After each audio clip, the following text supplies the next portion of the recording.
Olá pessoal, bem-vindos de volta ao canal Caçadores. A história continua.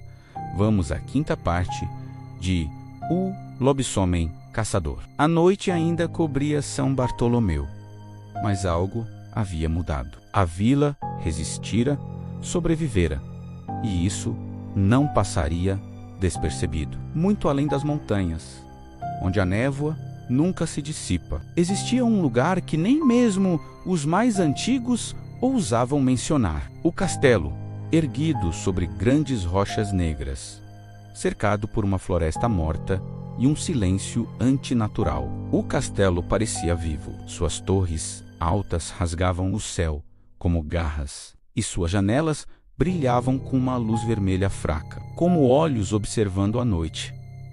Lá dentro, ele despertava o mestre dos vampiros, sentado em um trono esculpido em pedra antiga, cercado por sombras que se moviam como se respirassem. Ele abriu lentamente os olhos, vermelhos, antigos, famintos, mas não por sangue, por algo mais. São Bartolomeu, disse ele. Sua voz ecoou pelo salão vazio. Interessante. Ele se levantou. Seus passos eram lentos, mas carregavam séculos de existência.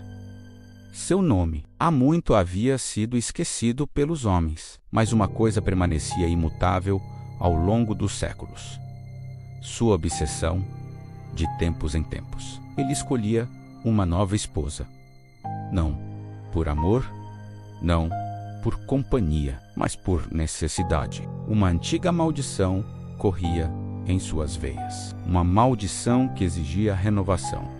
Sua imortalidade dependia disso a cada geração. Ele procurava a mulher perfeita, forte o suficiente para suportar sua transformação, rara o suficiente para não se quebrar, e, quando encontrava, a cidade desaparecia. Mas esse não era seu único objetivo. Ele também construía um exército, não de soldados, mas de criaturas. Pessoas transformadas contra sua vontade, moldadas pela dor, pela fome, pela escuridão.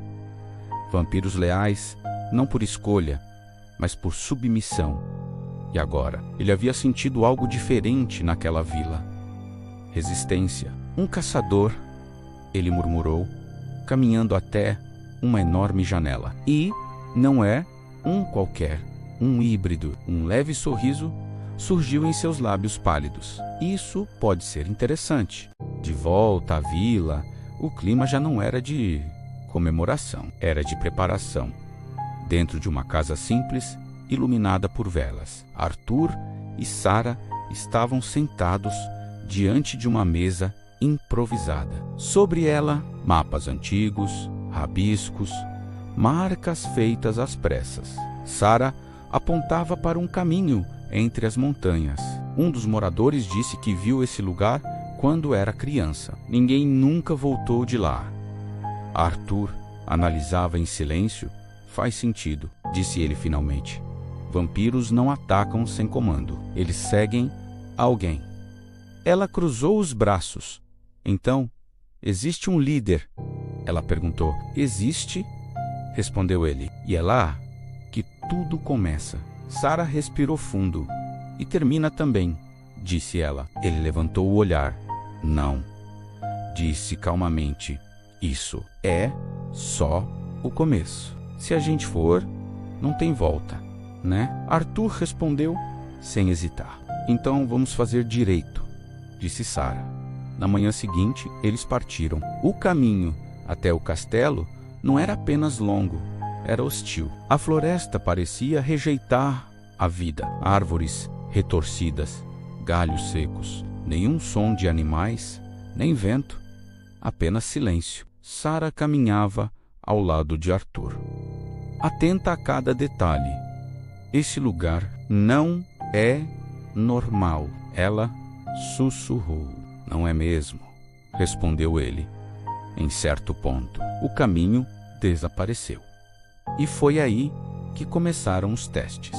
Sombras se moviam entre as árvores. Sussurros tentavam confundir seus pensamentos. Voltem, vocês não pertencem aqui. Sara levou a mão à cabeça por um instante e Arthur perguntou: Você está ouvindo isso? Não escuta, disse ele firme a ela. Isso não é real. Ela fechou os olhos, respirou fundo e seguiu. Mais à frente, eles encontraram marcas, corpos, antigos caçadores, pessoas que tentaram chegar até ali e falharam. Sara parou por um momento e disse: A gente pode acabar assim. Arthur olhou para frente. Só se a gente parar. Ela encarou ele por um segundo e então continuou. O terreno começou a subir, as pedras ficaram mais escuras e o ar mais pesado. Até que eles chegaram. No topo da montanha, envolto pela névoa, o castelo surgia diante deles imenso, intimidador e vivo. Sara ficou em silêncio por alguns segundos. Então, é aqui. Arthur deu um passo à frente. Seus olhos mudaram levemente, refletindo algo mais profundo, mais animal. É aqui que a gente encerra isso. Mas naquele exato momento, uma presença. Do alto da torre principal, uma figura observava, imóvel, silenciosa. O mestre já os aguardava, e um leve sorriso surgiu em seu rosto. Sejam bem-vindos. O vento soprou mais forte, como se o próprio mundo prendesse a respiração. Porque o que estava por vir não era uma batalha comum, era um encontro de monstros, e apenas um lado sairia vivo. Obrigado por assistir. E prepare-se, no próximo episódio, os portões do castelo se abrem e o verdadeiro terror começa. Um forte abraço e até lá.